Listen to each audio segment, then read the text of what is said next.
ಶ್ರೀ ಕ್ಷೇತ್ರ ಧರ್ಮಸ್ಥಳದ ವಿರುದ್ಧ ಅಪಪ್ರಚಾರ ಮಾಡುತ್ತಿರುವವರ ಮೇಲೆ ಕಾನೂನು ಕ್ರಮಕ್ಕೆ ಆಗ್ರಹಿಸಿ ದಾಂಡೇಲಿಯ ಶ್ರೀ ಕ್ಷೇತ್ರ ಧರ್ಮಸ್ಥಳ ಭಕ್ತವೃಂದ ವತಿಯಿಂದ ಪ್ರತಿಭಟನೆ ನಡೆಸಲಾಯಿತು. ಪವಿತ್ರ ಧಾರ್ಮಿಕ ಕ್ಷೇತ್ರವಾದ ಶ್ರೀ ಕ್ಷೇತ್ರ ಧರ್ಮಸ್ಥಳದ ವಿರುದ್ಧ ಹಾಗೂ ಕ್ಷೇತ್ರದ ಧರ್ಮಾಧಿಕಾರಿ ಡಾಕ್ಟರ್ ಡಿ ವೀರೇಂದ್ರ ಹೆಗಡೆ ಅವರ ವಿರುದ್ಧ ಅವಹೇಳನಕಾರಿ ಹೇಳಿಕೆ ಮತ್ತು ಅಪಪ್ರಚಾರ ಮಾಡುತ್ತಿರುವವರ ಮೇಲೆ ಸೂಕ್ತ ರೀತಿಯ ಕಾನೂನು ಕ್ರಮವನ್ನು ಕೈಗೊಳ್ಳಬೇಕೆಂದು ಆಗ್ರಹಿಸಿ ದಾಂಡೇಲಿಯ ಶ್ರೀ ಕ್ಷೇತ್ರ ಧರ್ಮಸ್ಥಳ ಭಕ್ತವೃಂದದ ವತಿಯಿಂದ ಮಂಗಳವಾರ ಮಧ್ಯಾಹ್ನ 12 ಗಂಟೆ ಸುಮಾರಿಗೆ ಪ್ರತಿಭಟನೆಯನ್ನು ಹಮ್ಮಿಕೊಳ್ಳಲಾಯಿತು. ಅಂಬೇವಾಡಿಯ ಶ್ರೀ ಮಹಾಗಣಪತಿ ದೇವಸ್ಥಾನದ ಮುಂಭಾಗದಿಂದ ತಾಲೂಕು ಆಡಳಿತ ಸೌಧದವರೆಗೆ ಪ್ರತಿಭಟನಾ ಮೆರವಣಿಗೆಯನ್ನು ಹಮ್ಮಿಕೊಳ್ಳಲಾಯಿತು. ಈ ಸಂದರ್ಭದಲ್ಲಿ ಮಾತನಾಡಿದ ಶ್ರೀ ಕ್ಷೇತ್ರ ಧರ್ಮಸ್ಥಳ ಭಕ್ತವೃಂದದ ಪ್ರಮುಖ ಸಂದೇಶ್ ಎಸ್ ಜೈನ್ ಅವರು ಧಾರ್ಮಿಕ, ಸಾಮಾಜಿಕ, ಶೈಕ್ಷಣಿಕ, ಆರೋಗ್ಯ ಹಾಗೂ ಗ್ರಾಮೀಣಾಭಿವೃದ್ಧಿ ಮತ್ತು ಆರ್ಥಿಕ ಕ್ಷೇತ್ರಕ್ಕೆ ಶ್ರೀ ಕ್ಷೇತ್ರ ಧರ್ಮಸ್ಥಳದ ಕೊಡುಗೆ ಅಪಾರವಾಗಿದೆ. ಇಡೀ ರಾಷ್ಟ್ರದಲ್ಲಿಯೇ ಇಂತಹ ಮಹೋನ್ನತ ಸೇವಾ ಕೈಂಕರ್ಯಗಳನ್ನು ಅನವರತ ಮಾಡುತ್ತಿರುವ ಕ್ಷೇತ್ರವಿದ್ದರೆ ಅದು ಶ್ರೀ ಕ್ಷೇತ್ರ ಧರ್ಮಸ್ಥಳ. ನಡೆದಾಡುವ ಮಂಜುನಾಥ ಎಂದು ಎಲ್ಲರ ಗೌರವಕ್ಕೆ ಪಾತ್ರರಾಗಿರುವ ಕ್ಷೇತ್ರದ ಧರ್ಮಾಧಿಕಾರಿ ಡಾಕ್ಟರ್ ಡಿ ವೀರೇಂದ್ರ ಹೆಗಡೆ ಅವರ ಸೇವಾ ಕೈಂಕರ್ಯ ಸದಾ ಸ್ಮರಣೀಯವಾಗಿದೆ. ಶ್ರೀ ಕ್ಷೇತ್ರದ ಧರ್ಮಸ್ಥಳದ ವಿಚಾರದಲ್ಲಿ ನಾಡಿನ ಪ್ರತಿಯೊಬ್ಬನೂ ಕೂಡ ಕ್ಷೇತ್ರದ ಫಲಾನುಭವಿ ಎಂದರೆ ತಪ್ಪಿಲ್ಲ.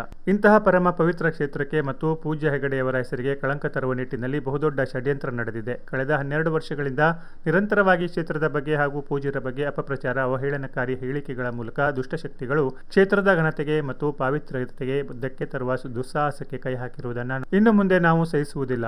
ಬುರುಡೆಯನ್ನು ತಂದ ವ್ಯಕ್ತಿಯನ್ನು ಬುರುಡೆಯನ್ನು ಎಲ್ಲಿಂದ ತಂದ, ಹೇಗೆ ತಂದ ಎನ್ನುವುದನ್ನು ಪರಿಶೀಲನೆ ಮಾಡದೆ ಅವನನ್ನು ನಂಬಿರುವುದು ನಿಜಕ್ಕೂ ಆಶ್ಚರ್ಯ. ಕ್ಷೇತ್ರದ ಹಾಗೂ ಪೂಜ್ಯರ ಬಗ್ಗೆ ಮನಸ್ಸೋ ಇಚ್ಛೆ ಷಡ್ಯಂತ್ರ ನಡೆಸುತ್ತಿರುವ ದುಷ್ಟಶಕ್ತಿಗಳ ಯಾವ ಆಟವೂ ನಡೆಯದು. ಧರ್ಮ ಮತ್ತು ಸತ್ಯಕ್ಕೆ ಎಂದು ಸಾವಿಲ್ಲ ಎನ್ನುವುದನ್ನು ಬುರುಡೆ ಪ್ರಕರಣ ತೋರಿಸಿಕೊಟ್ಟಿದೆ. ಇಷ್ಟು ದಿನ ಕ್ಷೇತ್ರದ ಭಕ್ತರಾಗಿ ಅತ್ಯಂತ ತಾಳ್ಮೆಯಿಂದ ಇದ್ದೆವು. ಇನ್ನು ಮುಂದೆ ಇಂತಹ ದುಷ್ಟಶಕ್ತಿಗಳ ಕುತಂತ್ರ ಬುದ್ಧಿ ಮತ್ತು ಷಡ್ಯಂತ್ರವನ್ನು ನಾವು ಸಹಿಸುವುದಿಲ್ಲ. ಈ ನಿಟ್ಟಿನಲ್ಲಿ ಕ್ಷೇತ್ರದ ಬಗ್ಗೆ ಹಾಗೂ ಪೂಜ್ಯರ ಬಗ್ಗೆ ಅವಹೇಳನಕಾರಿ ಹೇಳಿಕೆ ಮತ್ತು ಅಪಪ್ರಚಾರ ಮಾಡುವವರ ಮೇಲೆ ಸೂಕ್ತ ಕಾನೂನು ರೀತಿಯ ಕ್ರಮವನ್ನು ಕೈಗೊಳ್ಳಬೇಕೆಂದು ಆಗ್ರಹಿಸಿದರು. ನಾವು ಎಂದೆಂದೂ ಶ್ರೀ ಕ್ಷೇತ್ರ ಧರ್ಮಸ್ಥಳದ ಪರಮ ಭಕ್ತರಾಗಿಯೇ ಕ್ಷೇತ್ರವನ್ನು ಹಾಗೂ ಪೂಜ್ಯರನ್ನು ಸದಾ ಗೌರವ ಹಾಗೂ ಭಕ್ತಿಯಿಂದ ಬೆಂಬಲಿಸುತ್ತೇವೆ ಎಂದರು. ನಂತರ ರಾಜ್ಯಪಾಲರಿಗೆ ಬರೆದ ಮನವಿಯನ್ನು ಉಪತಹಶೀಲ್ದಾರ್ ಸುರೇಶ್ ಅಗಡಿ ಅವರ ಮೂಲಕ ನೀಡಲಾಯಿತು.